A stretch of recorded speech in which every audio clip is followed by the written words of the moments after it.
Okay, mga kababayan, magandang oras po muli sa atin, ano? At ito po ay isang mainit ngayon. Oo, meron pong isang mainit na usapin diyan po ngayon sa Senado, ano? Oo, ito po ay ang tungkol po doon sa impeachment laban po kay Vice Presidente Sara Duterte. Oo. Kung saan ay bakit tila ano, kayo po mapapansin niyo naman parang tila baga pinag-aagawan. Oh, pinag-aagawan po ang pagiging presiding officer po ano diyan po sa gagawing impeachment trial laban po dito sa ating Vice Presidente. Matatanda po natin na nag-convene po ang Senado bilang impeachment court ano at yan noong panahon po ni SP Cayetano at ngayon po ay Senator Cayetano na lang. Oo, at siya na rin po yung tatayo ng presiding officer. Kaya lang sinamampalad sinamampalad talaga. Oo, nagbago kasi ang liderato po ng Senado. Nagkaroon ng pagbabago at ayun na nga. Oo, naluklok po itong si Gatchalian bilang kapalit po nitong si Cayetano. At ina-expect nga ng marami na itong si Gatchalian na rin o itong si SP Gatchalian na rin ang magiging presiding officer dito po sa gagawin pong impeachment trial. Kaya lang medyo nagkamali Oo, bigla pong lumutang. Oo, biglang lumutang po ang pangalan nitong si Senator Chis Escudero. Bakit kaya? Nagtataka. Pati ako, medyo nagulat ako dito Bakit kaya lumutang ang pangalan bigla nitong si Chis? Hindi ko alam yun kaya dahil isa siyang abogado, ganon? O baka naman ito ang hindi natin maintindihan ano. Kasi iniisip ko baka mamaya ito ay isang klase ng ex-deal kung tawagin natin. Yan ay ex-deal sa kanyang pagtalon. 'Di ba tumalon yan galing po sa Cayetano Black yan. Tumalon po siya dito sa bagong majority ngayon. Iniisip ko tuloy baka naging yan yung kapalit o kaya kabayaran doon sa pagtalon niya ano. Wag naman sanang ganon. Dahil alam po natin na itong si Chis Escudero po ang dahilan kung bakit nagkaroon po ng delay-delay.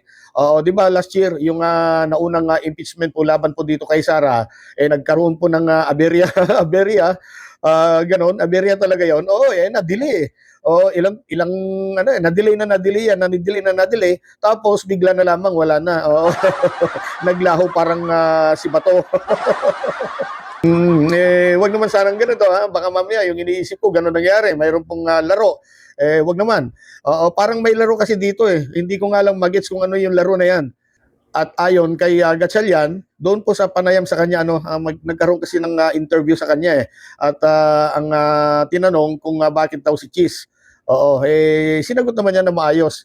Pero meron siyang balik according to Gatchalian, hindi daw po hindi daw kwalifikasyon ang pagiging abogado para mag-preside diyan po sa naturang impeachment trial. Di maganda hindi naman pala kailangan ng abogado At ayon pa sa kanya kung sakali daw na siya ang uupo doon kakayanin naman daw niya. Yun naman pala. Mabuti naman. Sana magbago po kayo ng posisyon po diyan alam naman po natin hindi po naging maganda po ang tingin po ng tao diyan kay Senator Escudero nung nakalipas. At isa pa nandiyan naman po si Senator Kiko Pangilinan. Isang abogado rin 'yan, 'di ba? Ang totoo mga kababayan, nasa Senado na po ang bola. Oo, dito po sa impeachment na gagawin po laban po dito kay Inday Gaano man 'yan kabigat o gaano man 'yan kagaan ang mga ebidensyang ipipresenta kaya ilalatag ng prosecution panel, nasa kamay na po ng mga senador ang pagpapasya diyan. Ang tanong nga lang po natin ay ito bang mga senador na ito ay magpapasya ayon doon sa mga ebidensya o hindi natin alam 'di ba? Hindi natin alam baka mamaya alam naman natin yung iba diyan ay talagang makasara. Baka hindi nila gamitin yung kanilang makitang ebidensya kundi ang gagawin nila konsensya. Konsensya dahil ay syempre idol ko yan mga ganun ay syempre kaibigan ko yan hindi po dapat ganun sana. Pero palagay ko naman, mas nakakarami pa rin dyan sa mga senador na yan ang magiging fair o kaya kung saan magdedesisyon base po doon sa mga ebidensya na ipapakita po ng mga prosecutor. Liban na lamang po, gaya ng sabi ko kanina, liban na lamang po doon sa mga senador na alam naman natin na parang hindi interesado sa mga ebidensyang ipapakita Oo, hindi sila interesado sa mga ebidensyang ilalatag ng kabilang panig. Oo, at ang gusto lang nila ay ma-acquit itong si Inday. Ganun lang. Gusto nila ma-acquit na. Ganun naman talaga pagkakakampi nila ganyan ang mga yan. Kaya marami pong nag-react nung lumutang po yung pangalan po nitong si Escudero. Ano po, marami po sa ating mga kababayan ang na-disappoint kay Escudero noon. Pero kung siya talaga ang gagawing presiding officer dyan, sana maging totoo naman po siya. At patunayan niya sa taong bayan na mali ang impression sa kanya ng marami, ano? Na siya po ay isang makasara. Well, hindi naman natin sinasabi na dapat i-convict si Sara, no? Kasi yan nga po ay isang trial. Oo, wala pong nakakaalam kung ano po ang magiging output niyan. Kung siya po ba ay makukonvict o ma-acquit. Ganun lang po yun. Hindi naman natin sinasabing, oy, sa trial na yan, kailangan makonvict na itong si Sara. Hindi naman ganun eh. Oo, meron pong procedure yan. So, antayin natin ang magiging decision po dyan, either conviction o kaya acquittal. Ano po? Pero yung sinasabi natin, sana ipakita po ng mga senadores natin, mga senadores. Oo, sana po ay maging patas po ang inyong mga pagpapasya po diyan patungkol po dito sa gagawing paglilitis. Ano po? Ayon po kasi sa mga prosecutor, ano po, na pinangungunahan po ni Congresswoman Beatrix ba yan? Beatrix Luistro, mabibigat ang mga ebidensya. Oo, mabibigat at talagang ito pa nga, nadagdagan pa yata ng 5 yung 25 or yung 25 na testigo laban kay BP Sara. Nako, Diyos ko po.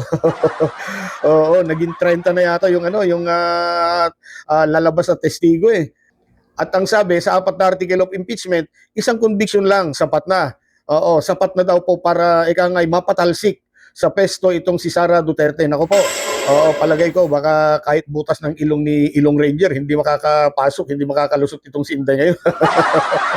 Malusutan man yung isa, may 3 pa. Oh, di ba? Malusutan niya yung pangalawa, may 2 pa. Oo, malusutan niya yung pangatlo, medyo swerte.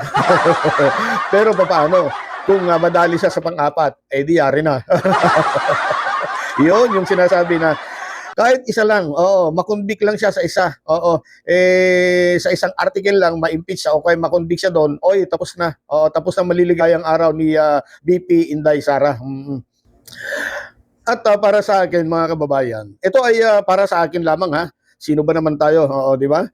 Sino ba naman tayo para magtanong? Pero ito ay katanungan ko lamang personal. Isa lang naman po tayong patay gutom mo kaya yung tinatawag ni coach na hampas lupe. Pero kabilang po tayo sa mga Pilipino na nagpapasweldo sa mga taga-gobyerno. Tama po? Oo, kayo, ikaw, ako.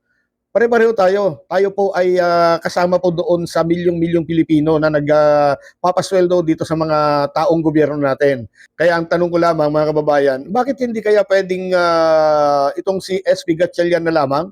O kaya si Senator Kiko Pangilinan? Sila na lamang, mamili na lang po dyan sa dalawa sana. Ang mag-preside doon po sa gagawing tawag dito, impeachment trial. Tinatanong ko lang po. Kasi tingnan nyo naman po mga kababayan, ito pong si Chis Escudero ay umayaw po siya. According to doon sa balita. Umayaw po pala itong si Chis Escudero na maging miyembro po ng Blue Ribbon Committee. Tapos ngayon, siya po ang mangunguna dito sa impeachment. Hindi po maganda. Ang taong bayan po ay nagmamasid po sa inyo. At pag nasira ang tiwala namin sa inyo, nasira ang tiwala ng taong bayan sa inyo, tiyak po, masisira din ang inyong mga karera. Masisira din ang inyong mga karera sa politika sa susunod na eleksyon. So hanggang dito na lamang muna. Maraming thank you po ha sa muling panunood at pagtsatsaga.